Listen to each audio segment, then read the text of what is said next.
Assalamualaikum warahmatullahi wabarakatuh. Sahabat channel Pak Denung, salam sehat, salam bahagia, salam satu rasa. Kita ketemu lagi di channelnya Pak Denung. Hanya saat ini sekarang saya ada di wilayah Jawa Tengah, di salah satu tempat yaitu rest area 260 Banjaratma. Saya ketemu dengan salah seorang, nggak tahu nih siapa ini ya. Ngakunya sih dulu ini alumni STMPL yang di pelayaran itu. Cuma nggak tahu kenapa kok beliau ini sekarang bergelut, berkutat di art, di unsur seni, khususnya seni lukis. Kita ketemu saja, kita berkenalan dengan Mas Edi. Selamat pagi Mas Edi. Baik, alhamdulillahirabbil alamin. Ini kalau saya lihat ini di name tag-nya ada Edi Edol. Iya, betul Pak. Ini itu nama udara. Nama udara. Nama udara. Nama aslinya siapa? Nama asli saya itu Edi Haryanto. Edi Haryanto. Iya. Alumni dari STMPL atau SMTP ya, angkatan 98. Angkatan 98. Berarti udah lumayan senior nih termasuk nih. Iya, lumayan senior, Pak. Itu STMPL itu kan. Yang lalu. Iya. 22 tahun yang lalu. Ini STMPL itu kan tentang pelayaran kan? Betul, Pak. Dulu jurusan apa? Saya teknologi penangkapan ikan. Teknologi penangkapan ikan, TPI. Sekarang NKPI. Iya, berganti. Cuman istilah aja kok, iya. Betul. Hanya kompetensinya saja yang berganti. Mas Edi, kenapa kok dari pelayaran kok bergelut di dunia seni, khususnya seni lukis ini? Apakah memang ada sekolahnya atau pernah sekolah, atau mungkin di background rumah ada darah seni, gimana ceritanya itu? Iya gitu. Sebenarnya dari dulu sebelum saya di STMPL itu memang sudah suka dengan seni, Pak. Artinya hobi apa aja saya kerjakan, antara kreativitas kriya dan lain sebagainya itu sudah saya kerjakan. Kebetulan kebanyakan saya di dunia gambar kan. Dulu itu artinya sejak SD itu saya sudah suka menggambar. Coret-coret gitu ya. Oh iya. Sampai dengan saya sekolah di SMP juga udah mulai coret-coret lebih serius gitu, Pak. Itu coret-coret biasanya di buku bagian belakang. Buku pelajaran. Itu benar begitu ya? Betul, Pak, betul, Pak. Iya. Jadi terus kadang-kadang ya akhirnya berlanjut berkembang, bertemu dengan teman-teman yang satu komunitas, artinya suka dengan seni dan menggambar dan lain sebagainya. Akhirnya saya sekolah ke jurusan lain, walaupun memang hobi saya dulu juga mancing juga, Pak. Jadi berhubungan dengan ikan itu akhirnya saya masuk ke teknologi penangkapan ikan. Ya artinya belajar banyak di situ, akhirnya tergeser Pak. Tapi waktu di STMPL juga saya juga masih melakukan istilahnya kegiatan-kegiatan seperti belajar mahat dan lain sebagainya. Oh, mahat seni itu. Ya, oh iya. Tidak serius ya Pak. Iya. Artinya untuk pembelajaran dan lain sebagainya. Dan saya juga aktif di dunia seni musik sebetulnya. Oh. Ya, waktu STMPL dulu kan juga saya sering dulu kan sekolah yang mungkin kalau dulu ada studio band itu memang ada di STMPL sudah ada ya Pak. Iya. 96, 97 itu udah ada. Udah ada fasilitasnya. Itu dari itu ya itu aja Pak. Jadi kalau di STMPL kebanyakan paling ke studio, udah lainnya belajar gitu Pak. Terus mengenal dunia kanvas, koas. Dunia kanvas itu berawal panjang sebenarnya. Yang pendek aja deh. Yang pendek Pak. Jadi setelah saya lulus dari STMPL itu kan saya berlayar. Oh, sempat berlayar ya, juga? Sempat berlayar itu 1 tahun 2 tahun lah. 1 kali 2 kali di kapal berbendera Korea. Luar apa lokal? Lokal. Oh, lokal. Tapi bendera luar ya. Gitu Pak. Jadi akhirnya setelah pulang itu sepertinya penjiwaan saya tidak di situ Pak. Di dunia laut itu. Di dunia laut. Walaupun di dunia ikannya dan lain sebagainya, di dunia perkapalannya saya masuk ke situ, tapi dunianya sepertinya dalam prakteknya ke situ. Mungkin kalau sekarang orang ngomong bukan passionnya di situ. Betul, passionnya. Dan akhirnya pada waktu itu karena memang saya sudah ada basic untuk menggambar dan lain sebagainya, saya bersama kawan-kawan dan saudara saya itu saya buka distro t-shirt di Bandung Pak dulu. Kaos. Oh. Ya. Jadi itu setelah lulus. Setelah lulus 99 berarti sekitar ya tahun 99 berarti kan saya 2 tahun di kapal. Tahun 2000 itu saya sudah mulai aktif untuk di distro kaos. Berarti ada desain juga dong? Ya itu desain nanti untuk dulu kan masih manual Pak. Untuk kaos itu kan gambarnya manual. Iya. Filmnya juga manual. Betul. Masih banner. Kalau sekarang kan banner. Kalau dulu kan itu ditulis tangan Pak. Iya. Ditulis tangan untuk. Ya kalau sekarang masih ada untuk kayak pecel lele lah Pak. Tapi dulu untuk. Iya benar. Untuk mahasiswa yang mau demo atau pendaftaran di universitas itu dulu pakainya manual tulis tangan ya. Iya benar. Itu berawal dari itu. Dan iya Mas, terima kasih. Iya, terima kasih. Wah, kopi nih masih on kan? Oke. Dan dulu juga ada airbrush gitu Pak. Airbrush juga. Tapi mungkin tidak semodernnya sekarang ya. Betul Pak. Itu lama di distro, di main kaos itu lah. Sekitar 4 tahun. Lama dong. Tapi yang aktif itu sekitar 2 tahun, 2 tahun lebih lah. Selanjutnya saya pulang pergi karena akhirnya saya dari rumah saya harus bolak-balik ke Bandung itu. Berbesnya mana sih? Saya berbesnya di Tanjung. Oh Tanjung. Berbesnya di Tanjung. Jadi kalau mau ketemu Mas Edi gampang nih di Tanjung. Jadi Tanjung, Bandung, Tanjung begitu. Era itu tuh ya. Nah titik balik dari kaos ke koas dan kanvas. Sebelum ke koas, saya di dunia musik dulu Pak. Saya malah larinya ke dunia musik. Walaupun kadang-kadang ya menggambar di media kertas, itu mural, masih jalan gitu ya. Masih jalan atau airbrush akhirnya dan akhirnya ke dunia kanvas. Di musik itu sekitar 3 sampai 4 tahun lah. Lama. karena basicnya dulu itu ada studio musik saya Pak, aktif di studio musik bersama teman-teman itu kita bikin studio musik, jadi memang akhirnya ke dunia musik lari.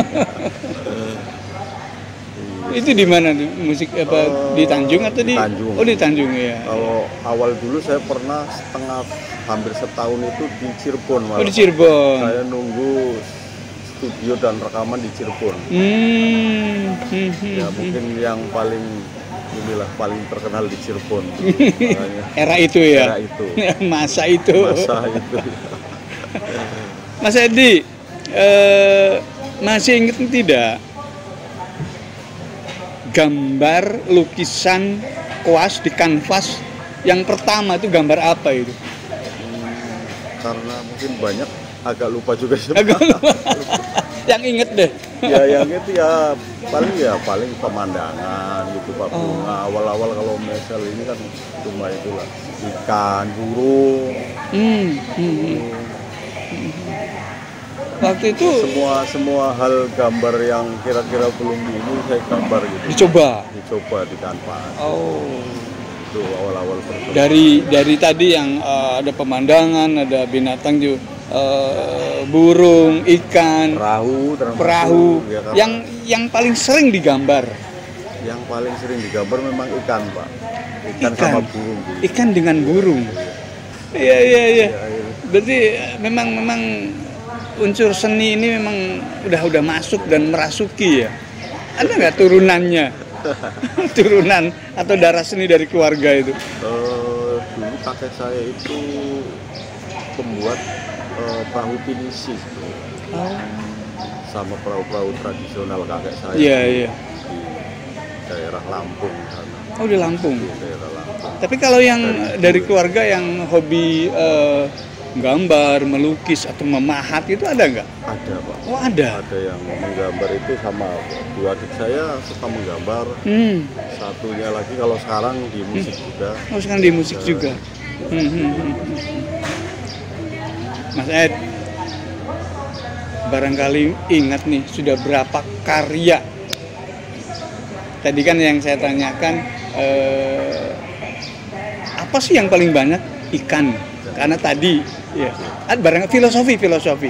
Ada nggak filosofinya ikan itu? Ya, ikan itu tergantung ikannya sih Pak. Memang ada beberapa filosofi kayak ikan koi itu kan simbolis dari ikan hoki ya Pak. Satu hoki. Jadi filosofinya kalau di lukisan tergantung ininya temanya Pak. Jadi tema itu mau filosofinya kemana? Misal seperti yang ini ke atas itu. Ini. Ya temanya semangat ceria. Semangat ceria. Jadi kalau di ikan koinya sendiri sudah simbolis sebagai ikan hoki kalau di masyarakat umum. Ya, Pak. Jadi tema ini semangat ceria itu hokinya sudah ada hokinya. Jadi semangat ceria berusaha gitu.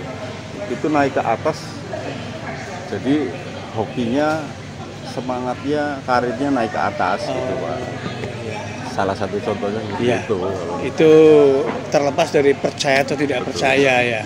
Bicara percaya tidak percaya, bicara yakin dan keyakinan kan. Betul Pak. Secara umum ya untuk keindahan dan untuk secara umum. Dekoratif dan lain sebagainya. Tapi kalau kita mempercayai apa yang kita lakukan dan kita yakin dengan apa yang kita yakini, betul, kalau itu baik bukan tidak mungkin kan? Iya kan. Udah berapa jenis lukisan? Ada berapa puluh, berapa ratus nih? Wah, kira-kira deh. Kalau puluhan mungkin lebih ya? Lebih Pak, ratusan ya? 100 lebih? Kurang lebih lebih dari 500 lah Pak. Lebih dari 500, berarti 500 sudah lewat lah ya? Berarti antara 500 sampai 1000 lah ya? Gitu Pak. Jadi udah berapa tahun ini? Kalau di sini Pak? Enggak, selama melukis saya sekitar, kalau awal-awal sekitar belum serius itu sekitar 12 sampai 15 tahun yang lalu lah. Belum serius? Ya. Setelah diseriusi? Itu setelah serius sih sekitar hampir 10 tahunan. 10 tahunan. Iya, jadi sahabat channel Pak Denung, ini Mas Edi ini sekarang stay di membuka galeri di rest area 260B Banjaratma. Di rest area berapa tahun ini? Udah? Di rest area sekitar hampir 4 tahun. Hampir 4 tahun, jadi tahun bukan lebih waktu yang sebentar ya. Dan prospektif ya. Insya Allah Pak. Harus yakin ya. Yakin. Itu. Yang penting yakin. Iya. Dan kalau nggak prospektif, ya mungkin tidak sampai 4 tahun ini kan.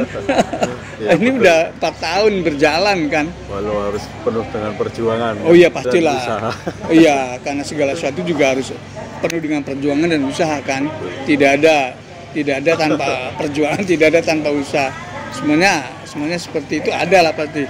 Ini bisa diterjemahkan kan ini? Nah, itu ngopi, Iya, ngopi dulu. pintar dan ngobrol pintar Pak. Oh, ngobrol pintar yuk. Iya. Bismillahirrahmanirrahim. Ngobrol pintar, ngopi dulu. Alhamdulillah, ngobrol pintar, ngobrol pintar. Oke. Itu kalau yang teman-teman Teman-teman di sini dulu, begitu. ngopi dulu. Ngopi dulu, ngobrol pintar. Mas Ed, tentang angka nih. Ini kan lukisan bervariasi ya. Iya betul Pak.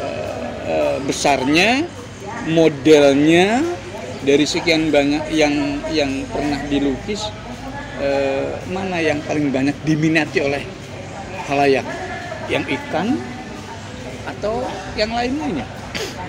Sebenarnya kalau lukisan itu tergantung selera ya Pak. Selera orang, konsumen. Ya, selera konsumennya. Ini yang di tempat Mas Edi ini yang paling sering dicari orang tuh yang mana nih? Ikan koi Pak. Ikan koi arwana karena mungkin berhubungan dengan hobi ya. Iya betul. Satu Iya. hobi, saya juga tahu istilahnya banyak tahu tentang ikannya. Iya. Kedua yang konsumennya juga tahu tentang ikannya, jadi Iya. punya ikannya juga di rumah. Iya pastilah. Iya. Akhirnya untuk mungkin di rumah Bentuk dengan- wujud rasa ya, hobinya itu ya. dengan Untuk objeknya lukisan, ikan. dengan objek lukisan ini. Ini yang paling besar pernah dibuat berapa kali berapa? Yang pernah dibuat itu 3 meter kali 2 meter Pak. 3 meter kali 2 meter. Lumayan besar dong. Ini segini kayaknya ya. Iya, 1 stand ini. Setengah iya, ini 3 meter ini 1 stand ini ya. Wow. Itu tahun kapan itu? Itu sekitar 2 tahun 2 setengah tahun yang lalu. lalu lah. Dikirim kemana Sudah itu? di sini. Itu saya kirim ke Kalimantan Pak. Kalimantan. Kalimantan. Ikan koi. Ikan koi. Wah. Dan beberapa yang di bawah, ukuran di bawahnya. Ya kalau yang di bawah ya inilah kurang lebih ya. Kurang lebih itu. Mas Ed, angka nih, kisaran ya biar Ya, siap. pemirsa juga paham bahwa ini bicara bukan hanya ukuran tapi adalah nilai seninya, ya hasil karya seseorang. Kita bagaimana mengapresiasi hasil karya seseorang. Yang ukuran segini nih, kita tidak bicara lukisannya ya, kita bicara ukurannya. Angkanya berapa kisarannya? Kisarannya sekitar 8 sampai 10 juta. 8 sampai 10 ya. Jadi kembali kepada konsumen kan itu menilai lukisan dari harga atau dari hasil karya itu. Ya, betul. Kita nggak bisa menjudge, menghakimi, wah itu mahal. Tidak. Dan itu harga segitu itu bukan langsung ujuk-ujuk harga segitu Pak. Betul, Ada betul. proses yang harus Ya dilewati. makanya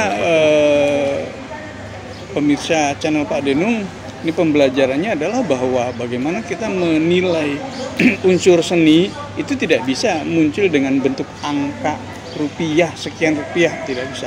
Karena nilai seni, nilai jiwa, nilai yang ada di dalam diri kita, ya, bagaimana kemudian kita dituangkan dalam bentuk sebuah karya, apapun itu, lukisan, pahat, lagu juga sama.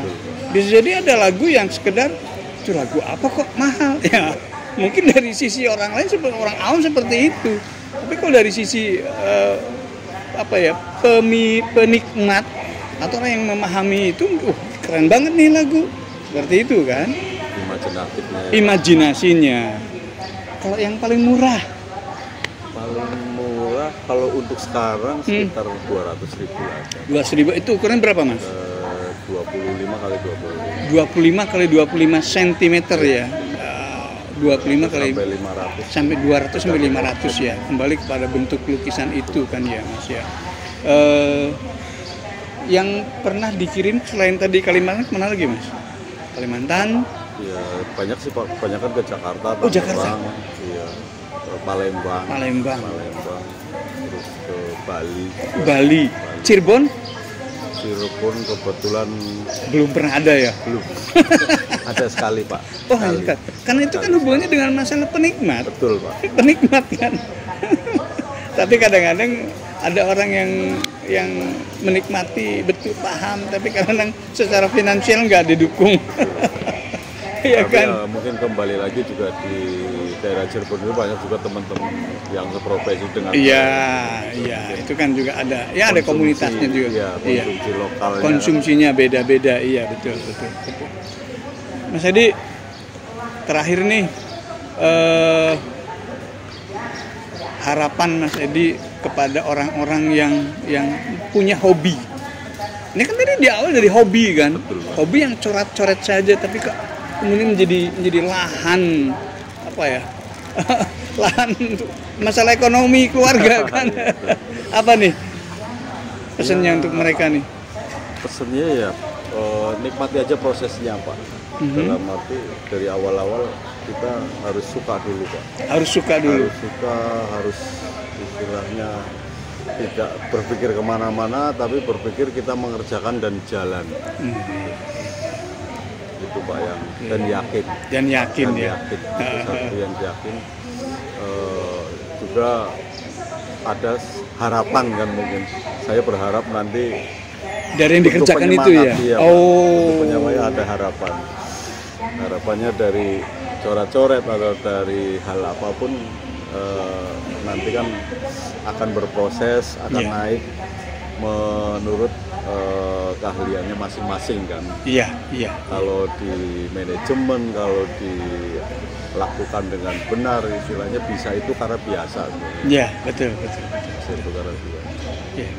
Jadi sahabat, yakini apa yang kita lakukan, serius begitu ya, diseriusin, dan tapi ya tetap tanamkan harapan itu supaya menjadi penyemangat agar apa yang kita lakukan benar-benar akan apa ya bahasanya ya, bisa menjanjikan mungkin lah ya. Apa yang kita lakukan ini, yakin dengan kita lakukan ini. Beberapa pengalaman untuk basic kita, Pak. Pengalaman itu semuanya kita lakukan untuk basic kita gitu. Betul.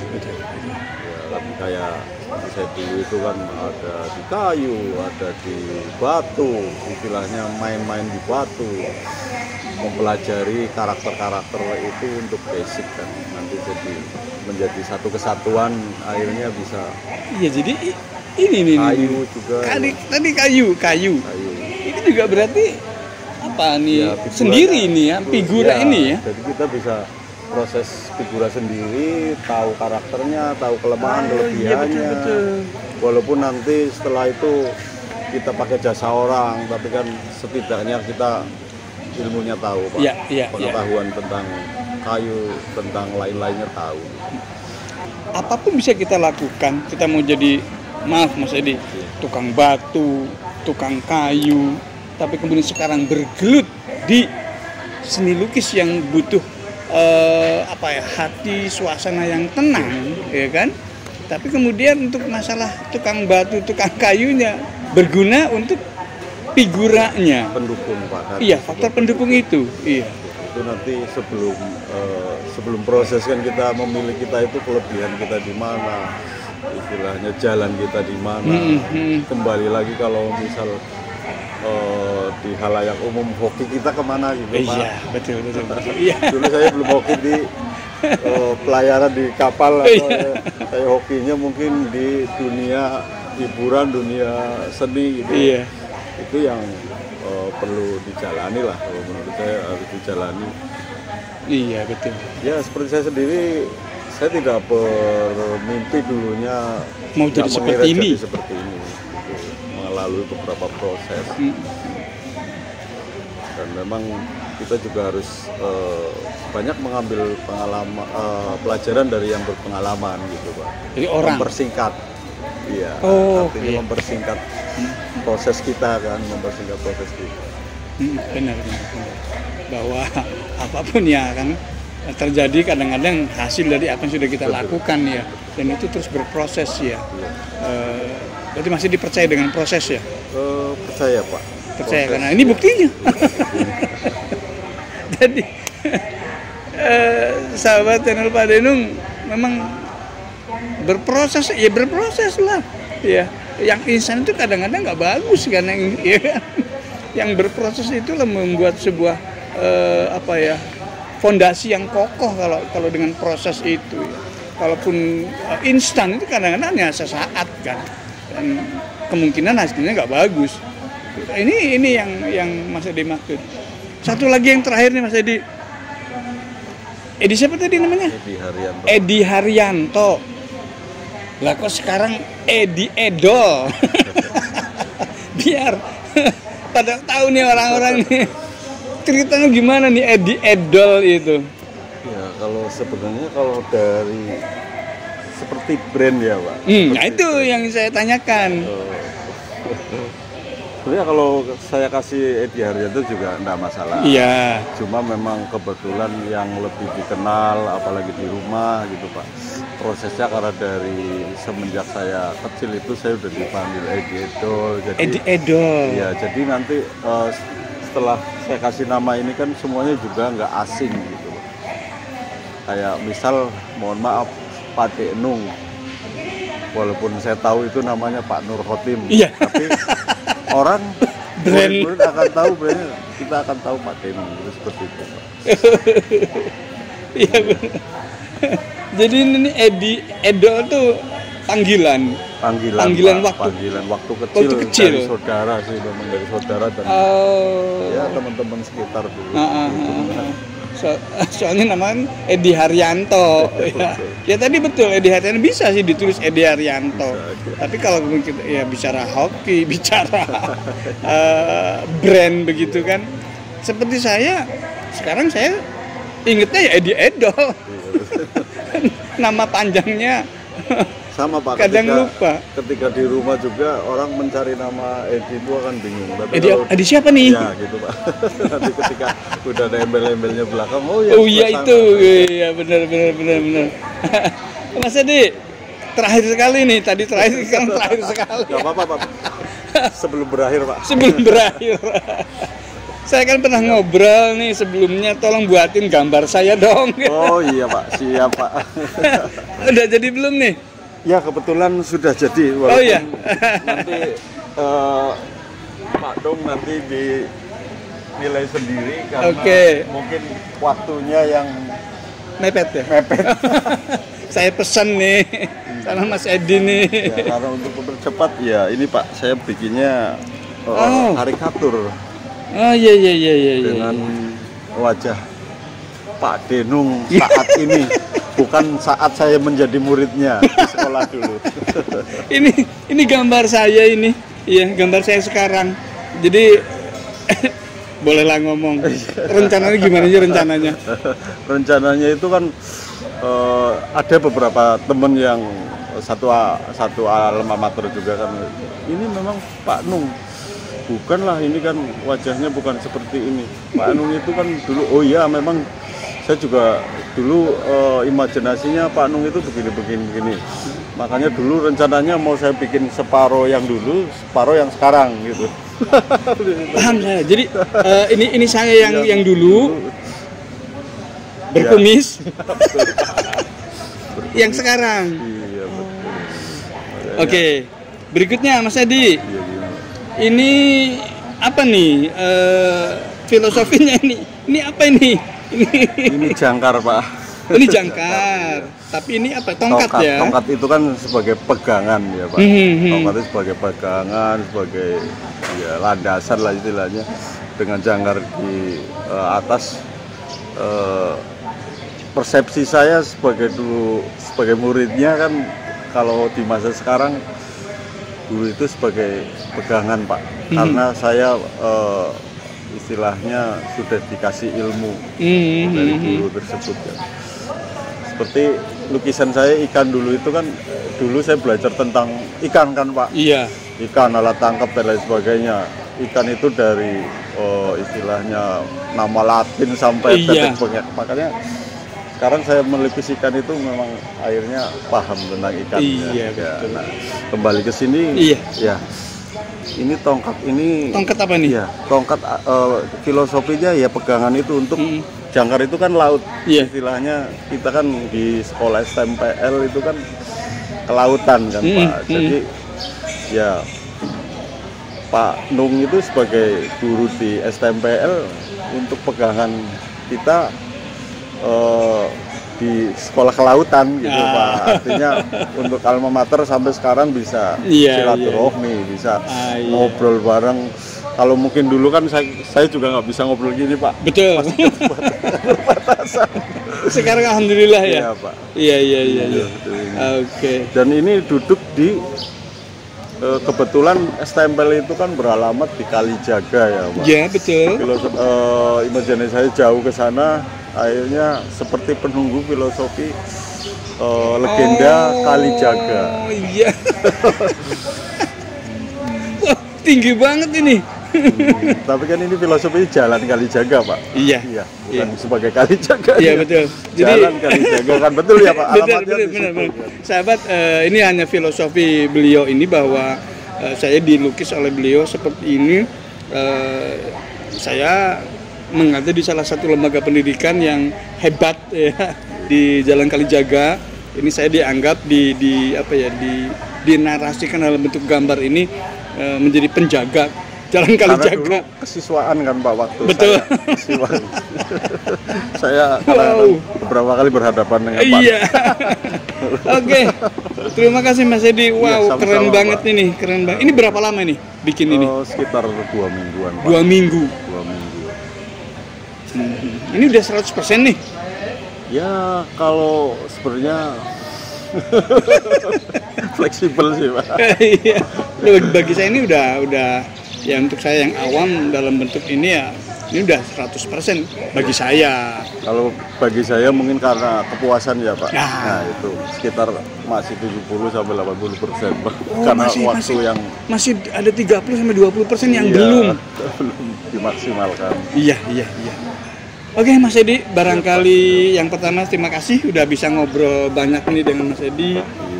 Mudah-mudahan apa yang kita obrolkan bisa menginspirasi, memotivasi pemirsa dari channel Pak Denung mudah-mudahan. Dan seperti yang tadi Mas Edi sampaikan bahwa harapannya tetap harus kita gantungkan agar kita bisa terus maju. Ya. Itu terima kasih lukisannya keren sekali.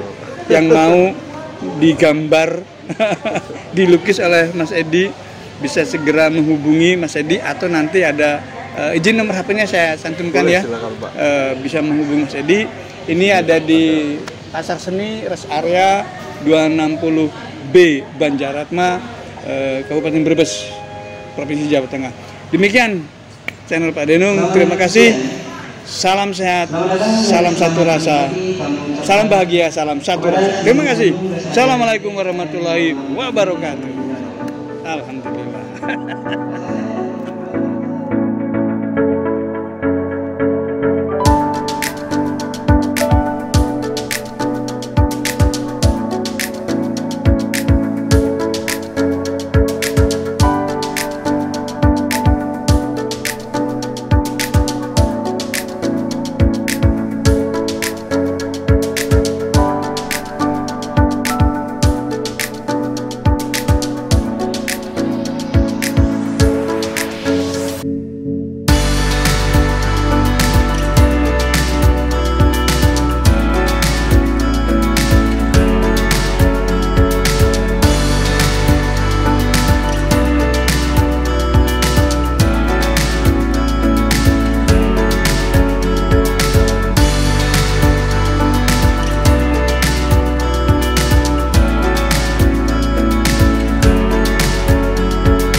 Berapa mas kalau dijual mas?